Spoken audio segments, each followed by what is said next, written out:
Association of direct selling entities of India और federation of direct selling associations सभी को तहे दिल से बधाई देता हूं कि उन्होंने जिस प्रकार से सरकार के साथ भी संवाद बनाया, सरकार को बताया कि डायरेक्ट सेलिंग कैसे ईमानदार व्यवस्थाओं से अच्छी तरीके से की जा सकती है, उसके लिए कैसे अच्छे कानून बने, अच्छे नियंत्रण में पूरे क्षेत्र को लाया जाए। चिट फंड जैसी जो बीमारियां थी देश में, उसके साथ जो डायरेक्ट सेलिंग को जोड़ा जाता था, उसको अलग करने का जो काम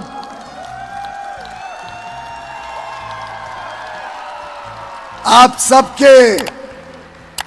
माध्यम से, आप सबके प्रयासों से, आप सबकी मेहनत से करने में हम सफल हुए हैं, मैं समझता हूं उसी का परिणाम है कि अब डायरेक्ट सेलिंग इंडस्ट्री ईमानदार व्यवस्थाएं भी चला रही है, हमारी माता बहनें बेटियों को नए अवसर दे रही है, नए नए तरीके ढूंढ रही है जिससे समाज के हर वर्ग की जरूरतों को हम पूरा कर सके। युवा युवतियों को प्रोत्साहित कर रही है कि वो भी नए नए आइडियाज लाकर देश में अच्छी गुणवत्ता वाला सामान कम कीमतों में सही दाम पर उपलब्ध कराने में मेहनत करे और लाखों हमारी बहनों को रोजगार और काम का साधन बने, आमदनी का साधन बने। मेरा पक्का विश्वास है देश भर में आज ये संदेशा पहुंचे कि भारत अब निकल पड़ा है, भारत तेज गति से आगे जाने वाला है, भारत का भविष्य उज्जवल है और उसकी नींव हमारी नारी शक्ति है, हमारी बहनें हैं।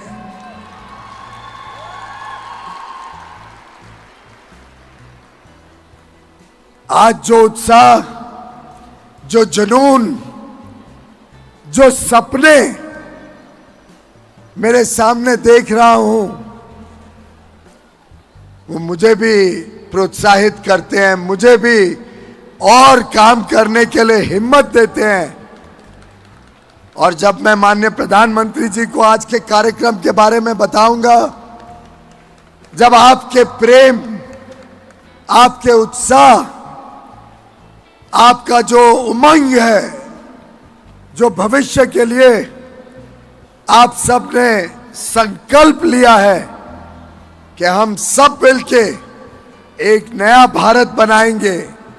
एक ऐसा भारत जहां कोई भी व्यक्ति गरीब ना हो, एक ऐसा भारत जहां हर नारी को अवसर मिले, मौके मिले, देश को आगे बढ़ाने के लिए, देश को विकसित बनाने के लिए। एक ऐसा भारत जहां हर युवा युवती को मौकों का बौछार हो, एक ऐसा भारत जहां ये जो 25,000 हमारी बहनें इकट्ठी हुई हैं, ये चेंज मेकर्स, ये जो बदलाव के राजदूत आज हमारे समक्ष एकत्र हुए हैं, इनकी एक एक की कहानी, एक एक के सशक्तिकरण की लेखा जोखा, जो प्रेरणा आप सब भारत जाके, भारत के कोने कोने में जाके हमारी माता बहनें बेटियों को देंगी, वो इस देश की हर नारी को और प्रोत्साहित करेगा, और तेज देगा, और उत्तेज देगा। कैसे आप सब मिलके इस देश को एक समृद्ध देश 2047 में जब हम सब आजादी के 100 वर्ष मनाएं, तब भारत विश्व के उन चंद देशों में होगा जहां पे हर व्यक्ति की हर जरूरत पूरी हो, जहां हर परिवार को सुख समृद्धि मिले और देश में राम राज्य स्थापित हो।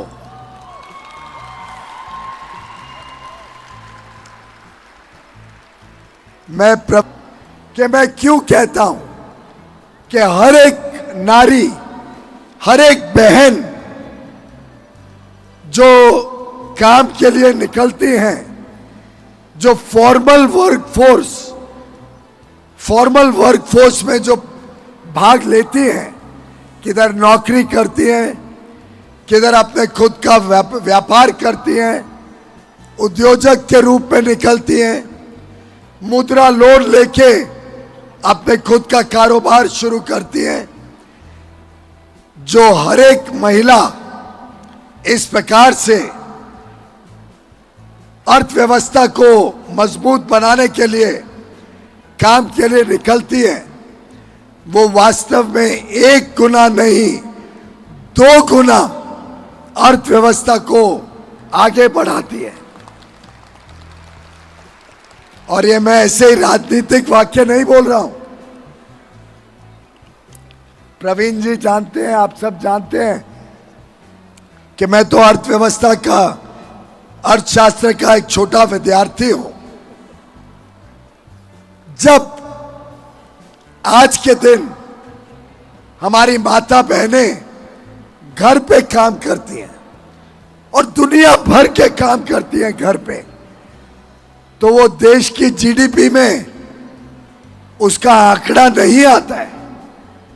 पता नहीं चलता है कि उनका योगदान कितना महत्वपूर्ण है। उसको गिना नहीं जाता है कि देश की जीडीपी में आपका कितना बड़ा योगदान है जब आप घर भी संभालते हो, घर की रोजमर्रा की जरूरतें संभालते हो, घर को संवार के रखते हो, घर को साफ सुथरा रखते हो, हम सब की चिंता करते हो, हमारा ध्यान रखते हो, बच्चों का ध्यान रखते हो, बच्चों को पढ़ा लिखा के एक अच्छा नागरिक बनाते हो। ये कई बार गिनती में नहीं आता है। लेकिन जब हमारी माता बहनें व्यापार करने निकलती हैं, किधर नौकरी करती हैं, डायरेक्ट सेलिंग का काम करती हैं, तो एक तरफ आपके इस काम का, चाहे वो तनख्वाह हो, चाहे वो आपकी डायरेक्ट सेलिंग की आमदनी हो, चाहे वो आपके बिजनेस का प्रॉफिट हो, ये एक तरफ जीडीपी में जुड़ता है, जीडीपी के आंकड़े को बढ़ाता है, फॉर्मल इकोनॉमी और मजबूत होती है।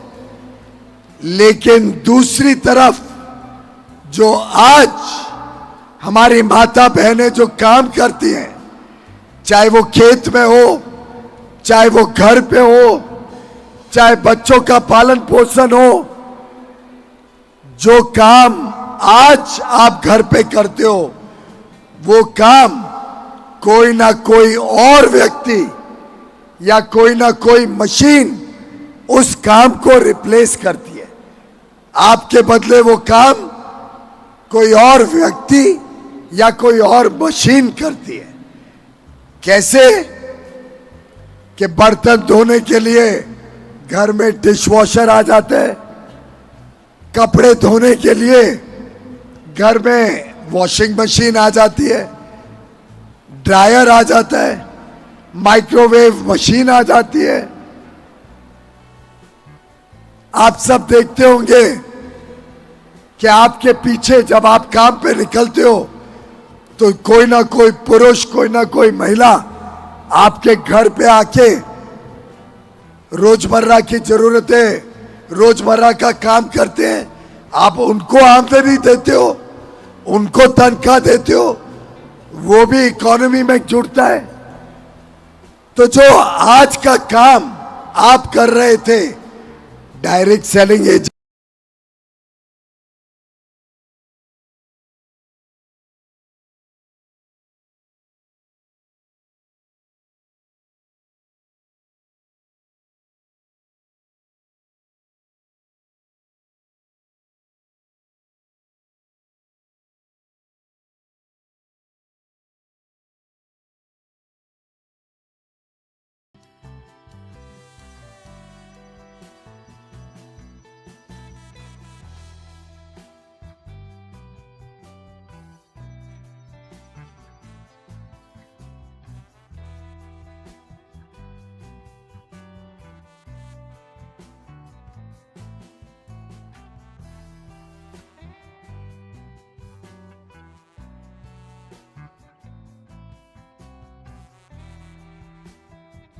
हेलो साथियों, नमस्ते दोस्तों। आज की इस वीडियो में आपसे बात करने वाले हैं डायरेक्ट सेलिंग भी देश की अर्थव्यवस्था में दे रहा है योगदान। मिस्टर पीयूष गोयल जी ने बोला। होते कौन है, इस इंडस्ट्री को डायरेक्ट सेलिंग को प्रमोट क्यों कर रहे हैं, आइए मैं पीयूष गोयल जी के बारे में बता देना चाहूंगा। दोस्तों, पीयूष गोयल जी हैं commerce and industry, consumer affair, food and public distribution, textiles. अब हम बात करेंगे दोस्तों, पीयूष गोयल जी ने बोले कि 1.25 करोड़ का होगा डायरेक्ट सेलिंग। नई दिल्ली 8 मार्च। केंद्रीय वाणिज्य एवं उद्योग, उपभोक्ता, खाद्य एवं कपड़ा मंत्री पीयूष गोयल ने शुक्रवार को कहा कि डायरेक्ट सेलिंग बिजनेस भी देश की अर्थव्यवस्था में योगदान दे। कहा कि आजादी के 100 साल पूरे होने पर 2045 में देश में सभी तरह की सुख सुविधाएं सबको उपलब्ध हो। इंदिरा गांधी स्टेडियम विराट महिला उद्यमी सम्मेलन को संबोधित करते हुए यह बात कही। वाणिज्य एवं उद्योग मंत्री अंतर्राष्ट्रीय महिला दिवस के अवसर पर confederation of all India trader federation of direct selling association FDF और association of direct selling entities of India के संयुक्त तत्वाधान एवं आयोजित सम्मेलन में हजारों की संख्या में उपस्थित महिलाओं को संबोधित करते हुए कहा कि सही मायने में राम राज्य प्रधानमंत्री नरेंद्र मोदी के तीसरे कार्यकाल में पूरा होगा। इससे पहले केंद्रीय मंत्री एवं बाल विकास मंत्री स्मृति ईरानी स्टेडियम में मौजूद लखपति महिला उद्यमियों को संबोधित करते हुए कहा कि अगले 5 साल में भारत दुनिया की तीसरी सबसे बड़ी अर्थव्यवस्था बन जाएगी। उन्होंने कहा कि प्रधानमंत्री नरेंद्र मोदी के तीसरे कार्यकाल में FDF और ADFI 31,000 करोड़पति दीदी बनाए, जो देश की अर्थव्यवस्था में अपना योगदान दे ताकि प्रधानमंत्री का संकल्प पूरा हो। स्मृति ईरानी ने अंतर्राष्ट्रीय महिला दिवस पर लखपति दीदी सम्मेलन को संबोधित करते हुए कहा कि आज महिला हर क्षेत्र में अपना परचम लहरा रही है। इस अवसर पर चांदनी चौक पे भाजपा प्रत्याशी और कारोबारी संगठन कैट के महामंत्री प्रवीण